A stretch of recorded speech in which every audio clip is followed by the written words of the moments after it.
si existe un personaje maligno, una estrella negra en la historia del mundo, es Pablo Escobar. Escribí este libro, Pablo Escobar y los patrones de la brujería. Me demoré 3 años y en uno de sus capítulos hablo de el testimonio del embalsamador de Pablo Escobar. Durante la investigación hice la entrevista que van a ver ustedes a continuación. 24 horas en el infierno se llama el capítulo. Van a escuchar ustedes qué pasó con Pablo Escobar durante el tiempo en que estuvo en el anfiteatro, en la morgue. El embalsamador, un gran periodista, que van a ver ustedes a continuación, nos va a contar todo. Pero la historia completa está en este libro, Pablo Escobar y los patrones de la brujería. Es un podcast distinto, es en video. Yo a ustedes los quiero mucho y de verdad, véanlo por favor hasta el final, hasta el final, hasta el final. Se les quiere. Y este es nuestro libro oficial, Pablo Escobar y los patrones de la brujería. Qué historias increíbles. Por ejemplo, están los secretos de Pablo Escobar, el color secreto, los rituales secretos, historias también que vamos a tener aquí más adelante de sus sobrinos. Historias increíbles, paranormales, poltergeists, más están acá. Pero ahora, conozcan ustedes al embalsamador de Pablo Escobar. A él, búsquenlo, síganlo, a él se le quiere mucho. Oficio. Hay gente que tiene, yo no creo en eso, pero que cree en la brujería y se acerca mucho allá a los lugares, a las morgues, a decir, amárrele una cintica roja en los pies, para que digan cuál es el verdadero asesino, o si lo mataron, entonces regáleme un mechón de pelo para guardar, o ¿te pasaron cosas así? Sí, pero ya uno le sigue la corriente a la gente. El fallecido es suyo. Usted verá que la gente, uno le pregunta incluso a la gente, la señora quiere que la maquille, o de pronto que le mostraron una foto, vea, es que ella era así, le gustaba pintarse no sé cómo, y el pelito se lo echaba así como para un ladito, entonces uno trataba de llevarle el cuento, me tocó algunas personas, es que le usaba tanto esta gorrita y estas gafas, porque las gafas oscuras, y ahí se iba ahí con su gorrita y sus gafas. Entonces no faltaba el que dijera, póngamele, o cuando esté preparado, déjeme entrar un momentico y yo voy y le voy a amarrar los 2 dedos gordos que no hay que, y rezaban ahí, pues, uno respeta eso. Yo no creo en eso, pero hay gente que le pone fe y dicen es que cuando le pongo eso, entonces después él me va a decir quién fue el que lo mató y que yo no sé qué, y bueno, cosas que se haga, o leticas que le meten, escritos. No, me tocó muchas cosas y en esa época, por ejemplo, más que todo se veían en los sicarios, de que los sicarios siempre de esos estratos bajos, eso parecía una rumba, una fiesta en las velaciones. Había fiesta, bueno, ponían la música, fumaban marihuana, a otros al momento de inhumar a la persona, de enterrarla, de descenderla al lote, al hueco, y hay un momentico y la gente sacan marihuana y le tiraban, y le decían parcero para el camino, que no sé qué, y así, cosas de esas. Uno hay que respetar otras veces. Recuerdo que despedían a sus compañeros ya a punto de meter el lote, cuando un momento a otro, un tiroteo, pero era al aire, todos tan, tan, tan, tan, y ya, era la despedida. Entonces, pero de momento uno se asustaba, y digo, ¿qué pasó aquí? Y hasta mujeres y todo, y con pistolas y todo, así. Entonces, nos tocó todo eso, y ya lo último, ya nosotros como que lo normalizamos. Mire, una vez en una sala de velación nos llamaron, vea, allá tienen el fallecido, lo tienen sentado y se están tomando otro. Y como así, me recuerdo que el que era jefe mío, el director de la funeraria, le tocó ir allá a la sala número 1 de Capillas de la Aurora en Medellín. Estaban velando un muchacho de esos sicarios y lo sacaron y estaban todos ahí sentados con él tomándose fotos y tomando aguardiente. Entonces estaban viendo una guachavita con eso, pero así era, era en Y esa les época. tocaba aguantárselos, no decirles nada, A sino... ver, sí, porque no, y otras veces que llegaba el otro combo, el enemigo, y mataba en la velación a otros 2 o 3. ¿De verdad? En la velación, y llegaban, como sabían que ahí llegaban los demás, los parceros, entonces Sí. llegaban a la velación y había otra balacera ahí, y mataban otro, o 2 o 3 a veces. A Uy. nosotros nos tocó una época muy dura, en esos 80 y principios de los 90. ¿Cuáles fueron los años más duros? Pues yo entré en la funeraria como en el año 88, algo así, y desde que yo entré fue duro porque fue la época cuando estaban matando, pues, cuando Pablo y todo eso, entonces cada rato que mataron al ministro, o sea, Lara Bonilla sí no me tocó, pues obviamente yo estaba muy pequeño cuando eso, estaba en bachillerato, pero sí me tocó ya de ahí para acá, no sé si de pronto Carlos Mauro Hoyos, y bueno, y mucha gente, cuando Dianita Turbay, todo eso, todo ese tipo de cosas. Incluso me tocó también cuando, bueno, la época de las bombas, uno estaba en la funeraria a medianoche y escuchaba ese bombazo en Medellín que retumbaba. Y claro, al ratico nos lleva tantos muertos, 5 muertos, 10 muertos, mutilados y demás. Entonces, yo no sabía lo que le esperaba. Es más, a nosotros nos tocó una época de toques de queda en Medellín, toques de queda de 9 de la noche a 5 de la mañana. Yo como trabajador de funeraria tenía un permiso especial para andar en la ciudad por la noche, por ser de la funeraria. Y uno andaba con susto porque uno andaba en el... ¿Qué nos salvaba a nosotros? Que andamos en un coche fúnebre y era fácil de identificar, pero aún así uno le daba miedo porque las calles eran solas, no se veía sino policías. Y nosotros que éramos los de la funeraria, que podíamos andar de noche. Pero cuando veíamos un carro particular, una moto, decíamos, este no está haciendo nada bueno por aquí. Y a uno le daba susto. Y pasaron muchas cosas en esa época. ¿Cómo que te pasó? Cuéntanos algo que te ha Bueno, pasado. por ejemplo, esta no me pasó a mí, pero esta le pasó a unos compañeros míos. Yo estaba en la funeraria, pero unos compañeros míos salieron a llevar una velación al barrio Campo Valdés.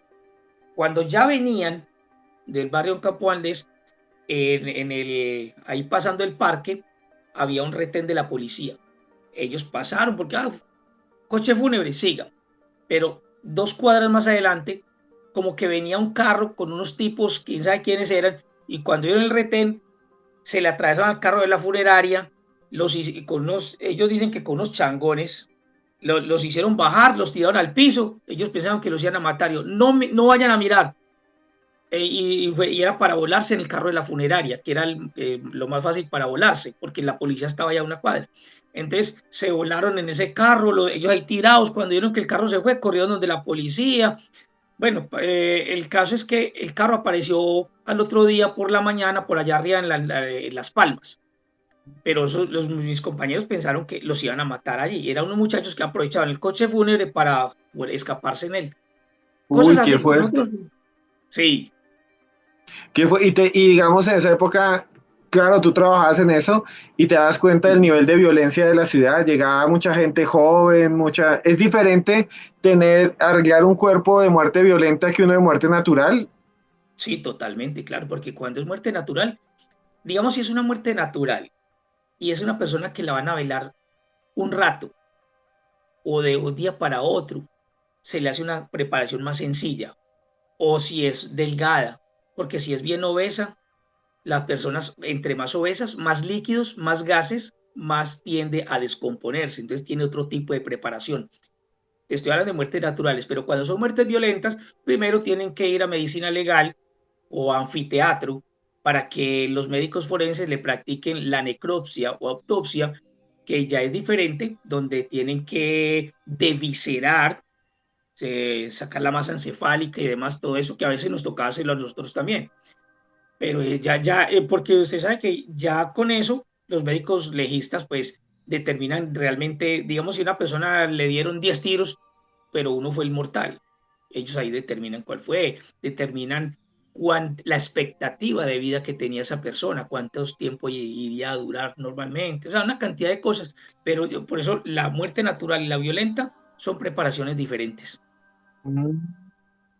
Bueno, y ahora sí vamos a esa anécdota que tú has contado tanto. ¿Qué estabas haciendo cuando te tocó eso de Pablo Escobar? Bueno, yo trabajé 11 años en la funeraria, casa de Ay, ¿cómo se funerales, llama? Perdón, ¿cómo se llama la funeraria? casa de funerales La Piedad. Ah, Donde yo trabajaba es una funeraria que para esa época la gente decía, como se dice en Medellín, caché, porque era de las mejores funerarias en Medellín. Allá iban los políticos, la gente que tenía dinero, porque era más costosa. Esta funeraria, no le decían funeraria, sino casa de funerales, porque era un concepto americanizado. tenía incluso la Jardines Montesacro y Jardines de la Fe en la ciudad de Medellín pertenecen a esa funeraria y es un concepto donde no se permiten las tumbas con angelitos y cosas, sino todas uniformes como es en Estados Unidos, así, uniformes en tierra, como unos parques, por eso serían no el cementerio, sino parque cementerio. La funeraria no, casa de funerales, de funeral home, como el concepto americano. Entonces era una funeraria como muy cachezuda, entonces la gente que tenía dinero acudía allá. Yo trabajé 11 años en esa funeraria y yo hice todo. Yo manejaba los coches fúnebres, preparaba, pero llegó un momento que fui escalando dentro de la misma funeraria y ya me hice director de servicios. Ah. Yo ya era director de servicios, yo ya no preparaba, yo ya estaba en la oficina de director de servicios. Como una funeraria no puede cerrar, tiene que trabajar 24/7. Ahí no vale 31 de diciembre ni 24, o sea, hay que trabajar a toda hora. Entonces, como éramos tantos empleados, éramos demasiados, entonces allá he tomado una determinación que en diciembre, para las fiestas que hacen en las empresas, dicen, bueno, tal día de diciembre, le vamos a hacer una fiesta en una finca a los casados y los solteros nos quedábamos trabajando en la funeraria. Y a la siguiente semana íbamos los solteros a pasear y los casados se quedaban atendiendo la funeraria. Cuando se fueron ese día todos los casados, ese 3 de diciembre del año 1993, ellos se fueron a pasear. Entonces yo me quedé encargado de la funeraria a nivel general. Cuando pasó esto, lo de Pablo, pues como yo ya estaba director, yo no tenía que preparar, pero bueno, yo me encargué porque, bueno, una persona como este y con todo lo que está pasando, entonces yo mismo me encargué con el coche fúnebre y me fui para el anfiteatro.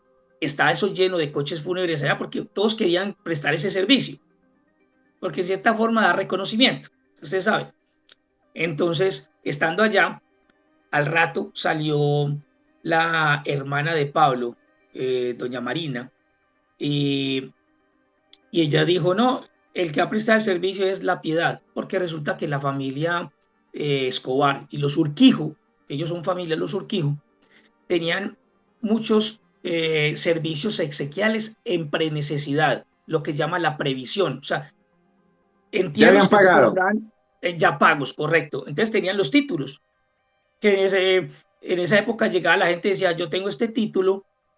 Entonces, sí, uno miraba, sí, tiene derecho a la sala de velación, a todo, al lote, entonces ya lo tenían comprado y eso tenían, y ellos tenían varios, entonces cuando se moría alguien de la familia Escobar, iban donde nosotros, el título, un sobrino, un primo, un abuelo, ahí llegaban.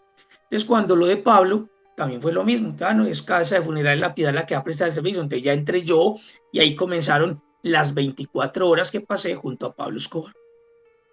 Y entonces tú fuiste hasta allá, ella dijo, y esperaste que te entregaran el cuerpo. Sí, pero esa entrega del cuerpo no fue llegar y retirarlo, no, yo llegué y obviamente eso estaba lleno de policía, gente civil, pero armados. Yo sé que había gente de la DEA porque eran los gringos grandotes, pues, eh, mucho de estos policías del bloque de búsqueda, los que en esa época se distinguían porque usaban el sombrero así como de lado. No sé cómo se le dirá ese sombrero, no sé cómo se le dirá, pero sí sabes cuál, el que así de lado. Sí. Entonces a todos los veía con así, que eran del bloque de búsqueda y con mucha cara de satisfacción, porque ellos le había tocado muy duro con Pablo. Entonces yo llegué y no me dejaron de momento arrimar allá porque le estaban haciendo como un estudio fotográfico a Pablo y a Limón, porque recuerda que él falleció junto a alias Limón, el escolta de confianza de él. Que mira que qué cosa tan paradójica, un hombre con tanto dinero, tanto poder, que tenía un grupo armado, un ejército, y terminó con un solo hombre, porque ya no podía confiar en nadie. Y aparte de no confiar en nadie, no podía andar con 100. ¿Cómo va a andar con 100? Tenía que andar casi que solo. Y terminó con un solo hombre, con alias Limón. Entonces, ahí estaban los dos cuerpos. Yo recuerdo que le estaban haciendo como un estudio fotográfico y la necrodactilia y demás. Entonces yo esperé. Ya cuando me dijeron, ya puede arrimar, ya con doña Hermilda, la mamá y la hermana de Pablo, que eran las que están ahí pendientes, entonces ya me arrimé y toda la cosa, y con otro compañero, entonces llevamos las camillas para llevar a alias Limón y a Pablo, para la funeraria de nosotros a la morgue, para prepararlo, para darle una adecuada preparación, porque todos los utensilios y todo lo que se necesita para preparar lo teníamos allá en la morgue. Cuando yo lo iba a sacar de allá, recuerdo que el doctor Giraldo, que para esa época era el director de medicina legal en Antioquia, y hay unos policías ahí, yo no sé quiénes eran, me dijeron, no, usted a Pablo aquí no lo puede sacar. Lo que usted le vaya a hacer a Pablo, se lo hace aquí, que nosotros veamos que le vaya a hacer. Además, usted a Pablo no lo puede sacar por la ciudad, porque es que Pablo, aún muerto, es una amenaza. ¿Cómo va a andar usted para arriba y para abajo con ese señor? Yo sí, tiene razón. ¿Cómo voy a andar yo con él? Porque era un muerto, tenía enemigos y no faltaría el que quisiera secuestrar el cadáver. Sí, claro. Y no iban a llegar diciéndome, por favor, no lo entregan. Con seguridad que llegaban era acabando con uno para poder llevárselo. Entonces, bueno, sí, tenía razón. Entonces llamé a la funeraria que me trajeran un maletín con ciertos utensilios, con algodón, formol, maquillaje, aguja para suturar y cosas así. Entonces, eso me llevaron.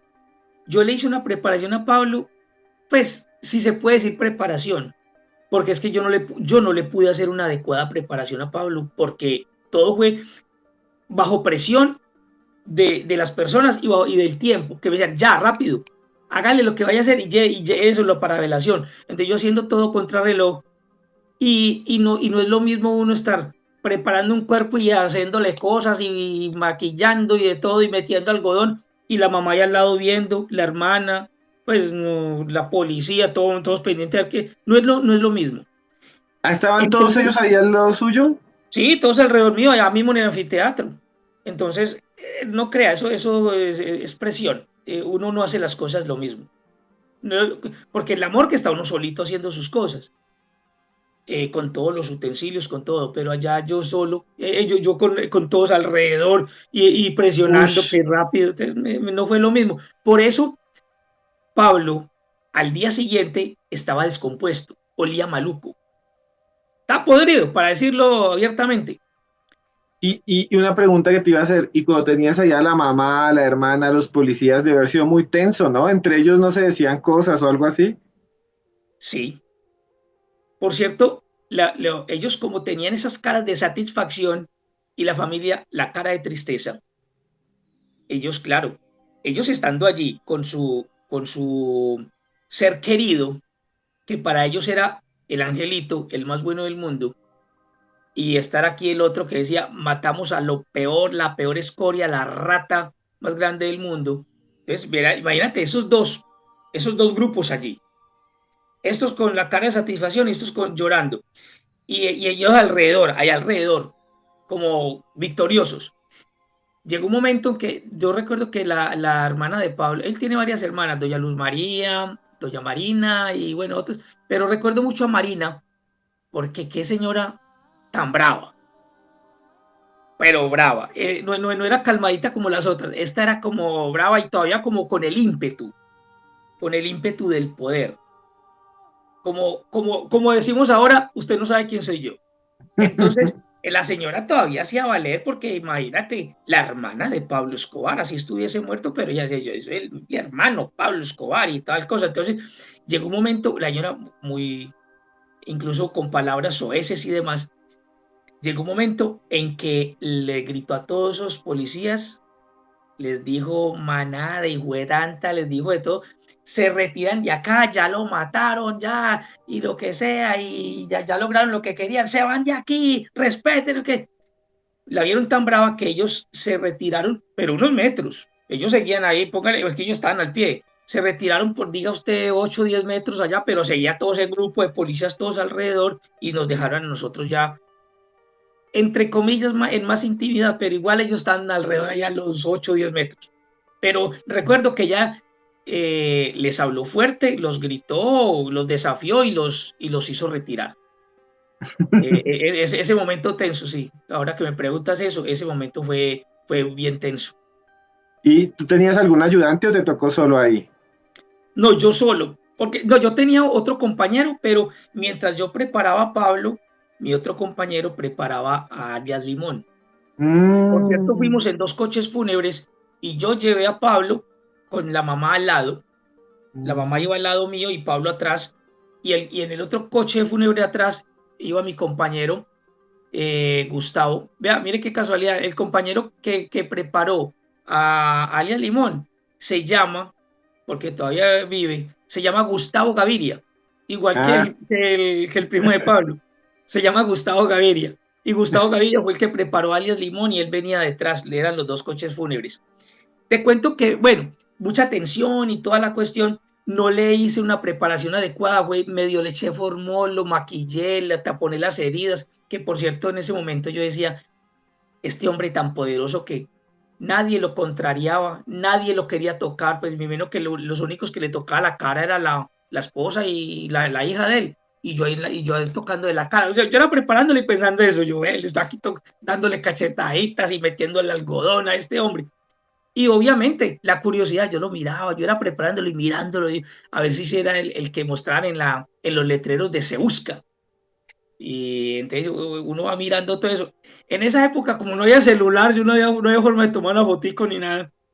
Entonces, no, y tampoco quién lo hubiera tomado, pues. Entonces, bueno, le hice la preparación y demás.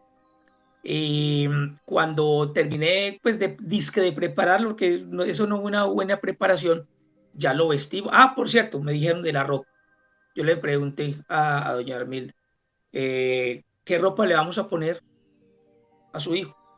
Yo me imaginaba como ya le llegaban siempre a la gente rica, como decimos en Medellín, un cachaco. No sé cómo irán en Bogotá, el traje de corbata y demás. Entonces, yo esperaba algo así. Hermano, me entregó una camiseta, lo que llamamos nosotros la camiseta china, así, una camiseta normal, así, azul, oscura, y un jean. Por cierto, él estaba tan obeso, tan obeso, que la camiseta que le pusimos le quedó cortica. Le tapaba arriba del ombligo, le quedó cortica porque él estaba muy, creo que en los últimos días como que estaba comiendo demasiado de la ansiedad que tenía. Porque estaba encerrado, él lo pasaba encerrado, imagínate, uno encerrado le das por comer, la ansiedad. Entonces él estaba muy gordo, pero demasiado gordo. Entonces, bueno, le puse esa ropa. Ah, otra cosa, me entregó la camiseta y el jean y las medias, los zapatos. Me dijo, no, déjelo así, que a él le gustaba andar descalzo.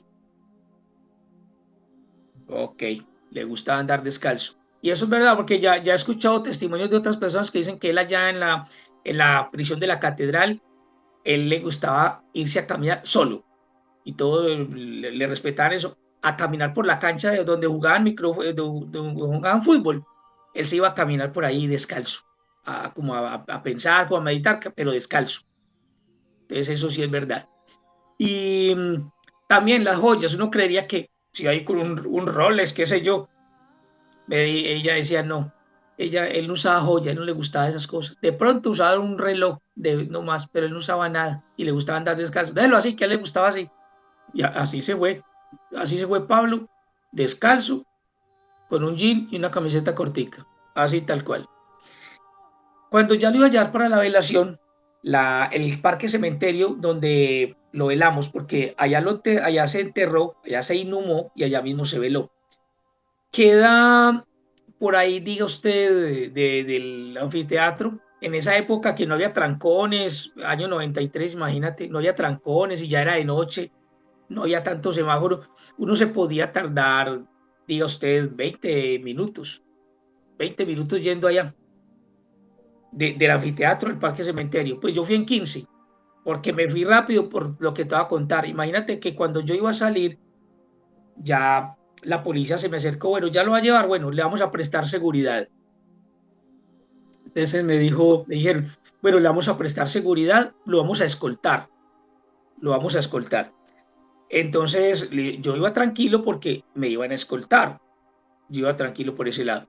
Cuando salimos de la velación, entonces yo puse el coche fúnebre acá y adelante de mí, diga usted, 10 motos de policía, todos adelante.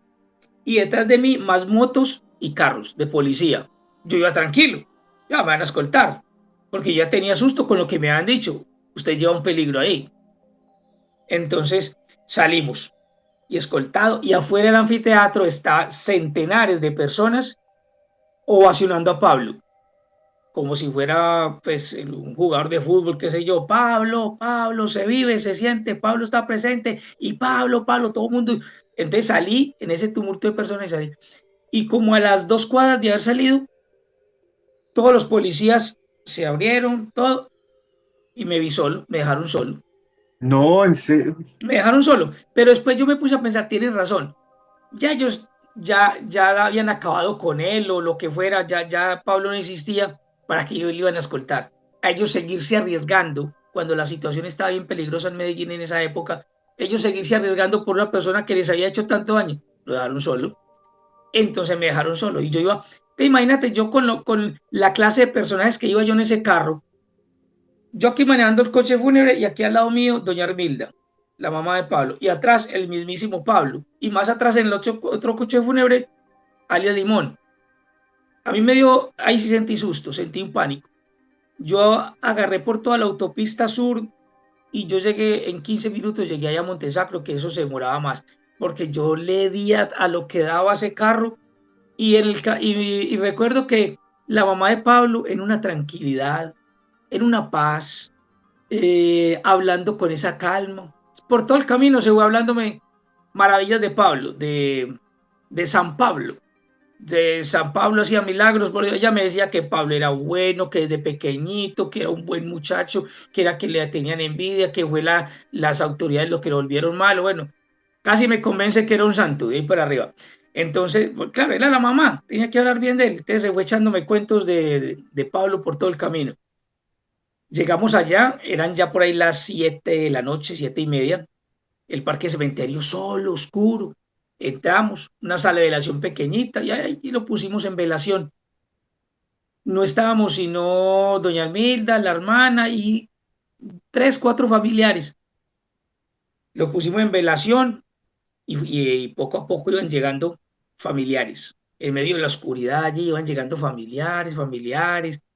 Después llegaron unos policías que se hicieron por allá lejos. Momentos como tensionantes porque uno no sabía qué iba a pasar ahí en esa oscuridad de ese cementerio.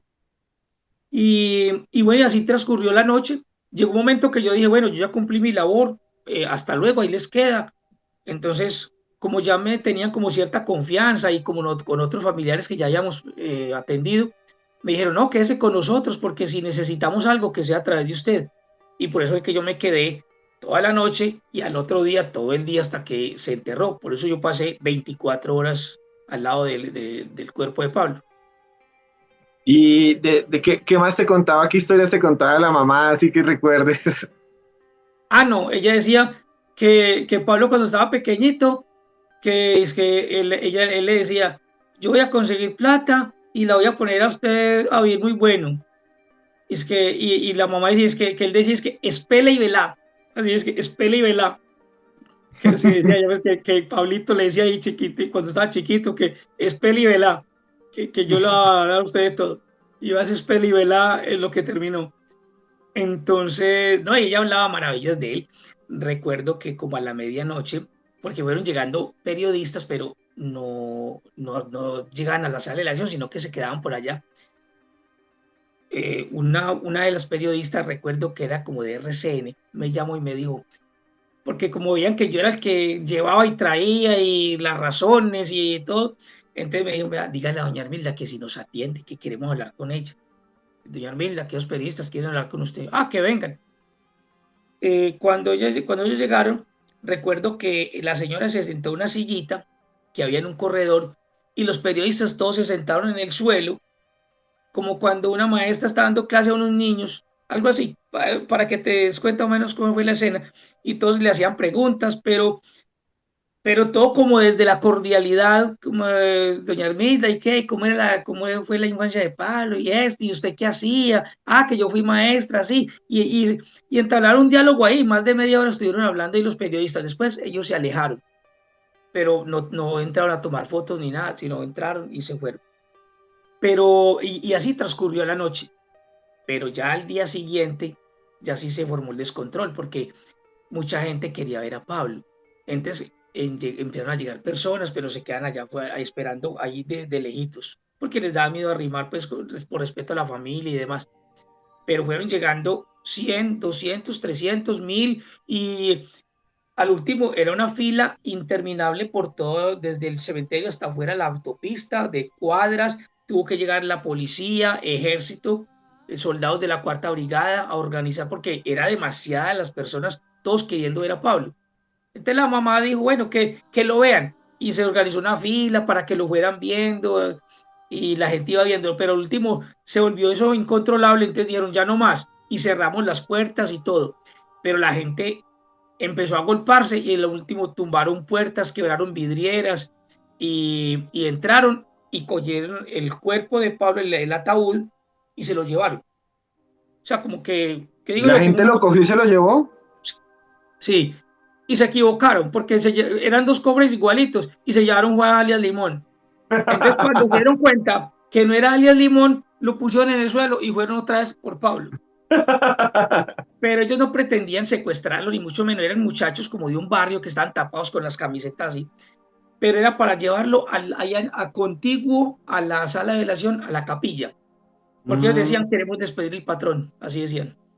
Y se lo llevaron para allá. Después llegó Juan Pablo, el hijo, que estaba en Bogotá y llegó allá, ya fue al día 4, al día siguiente, como al mediodía, y él quería verlo, pero era tanta la gente que no había forma de entrar allá.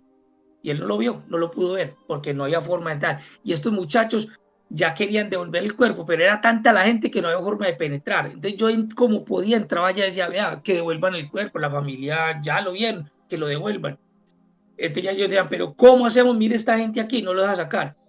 Pues tocó llamar a la Cuarta Brigada, mandaron 50 soldados, y esos 50 soldados llegaron y abrieron como una calle de honor entre toda la gente, y entramos el personal de la funeraria, lo sacamos por allí y directo al lote a enterrarlo.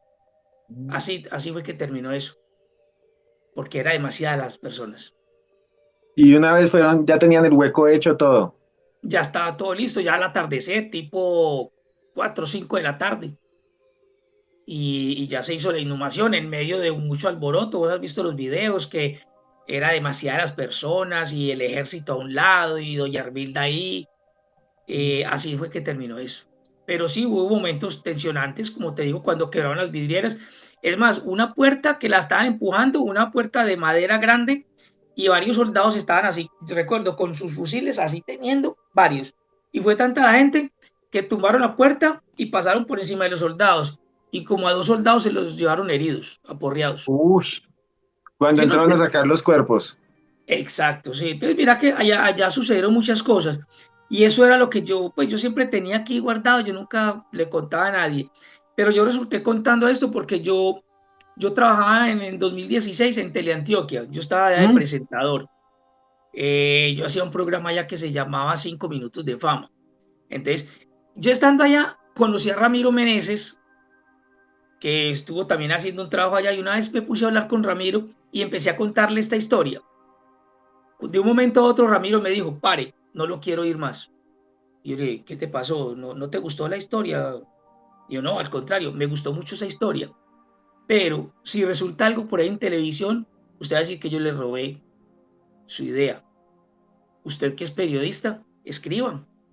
Escriban a Crónica algo y, y regístrelo ante derechos de autor.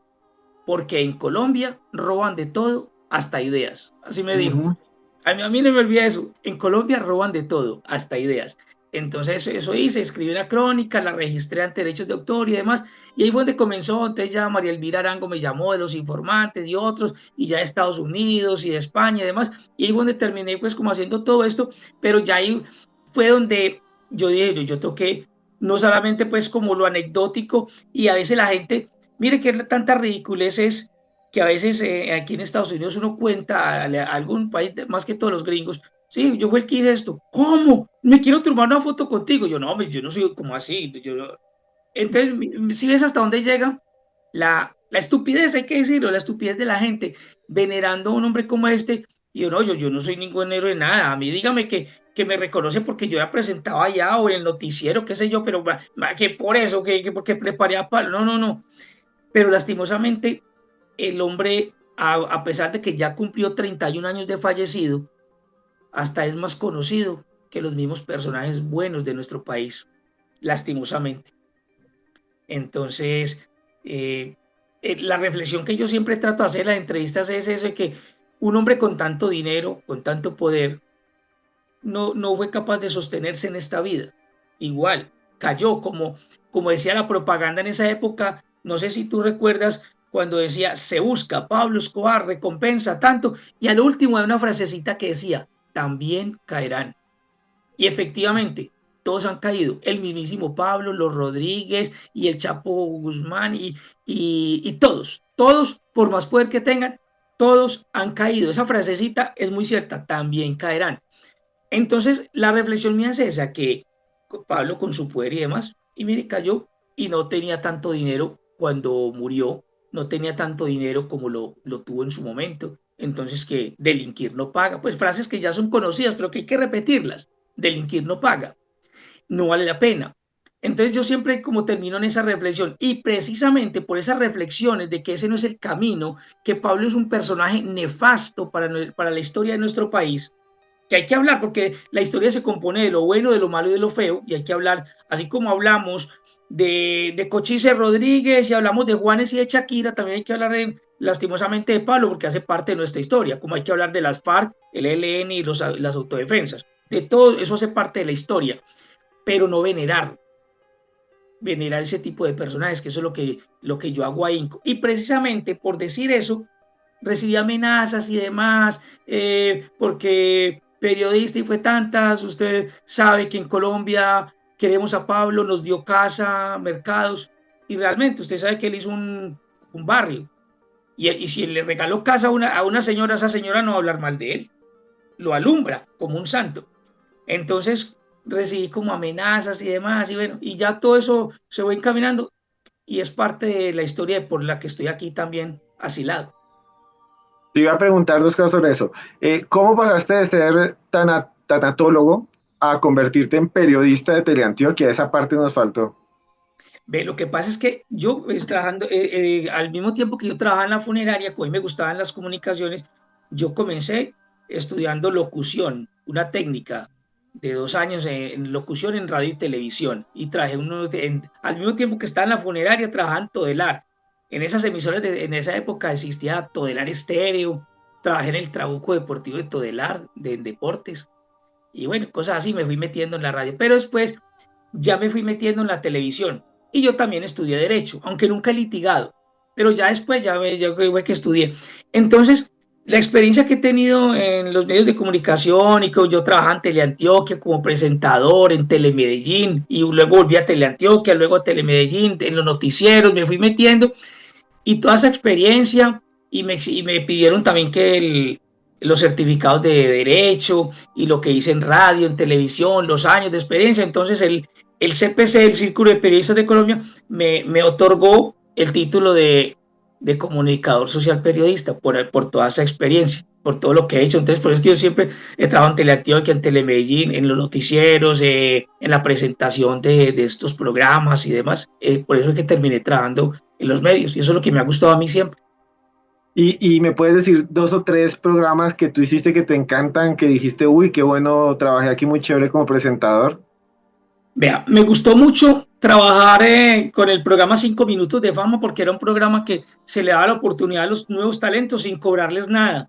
Entonces llegaban muchos talentos y muchachitos que uno veía y que todos gomositos con su música, al tiempo los veía uno y es que ya figurando, entonces uno le da satisfacción porque le daba uno, y eran 5 minutos de verdad, de 2 minutos de entrevista y 3 minutos para el video, pero eso en cierta forma los impulsaba, esa entrevista y el video. Entonces ya hacía 5 minutos de fama. Me gustó mucho porque yo sé que se hizo buena labor allí. También hice otro programa de derechos donde la gente consultaba sobre las pensiones, se llama Los Años Maravillosos. Entonces llamaban la gente, ya los viejitos, mire que es que yo tengo un problema con esto, con aquello, y entonces yo iba con abogados que iban contestando en directo Y era muy interesante, una labor bonita también en ese programa. Se llamaba Los Años Maravillosos porque se supone que ya cuando se pensiona, antes le comenzaban Los Años Maravillosos. También, y me gustó mucho cuando trabajé en el noticiero en Telemedellín, porque a mí me gusta mucho hacer las crónicas, entonces yo siempre salía a hacer crónicas, las historias, y me encantaba, eso me encantaba de hacer en Telemedellín, esas cosas me gustaba mucho, hacer la crónica. ¿Y eso fue en qué año más o menos? ¿En qué años? Lo último que terminé yo haciendo en Telemedellín fue eso, las crónicas en 2020, 2021, por ahí en esa época, porque ya en 2022 algo así me vine para acá.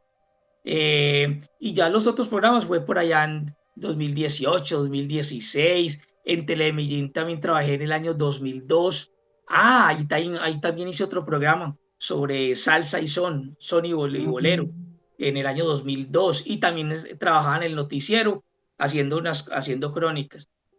Entonces, eso es lo que a mí me ha gustado siempre. Me ha gustado mucho los medios de comunicación. Y te tocó irte a la Florida porque te empezaron a amenazar.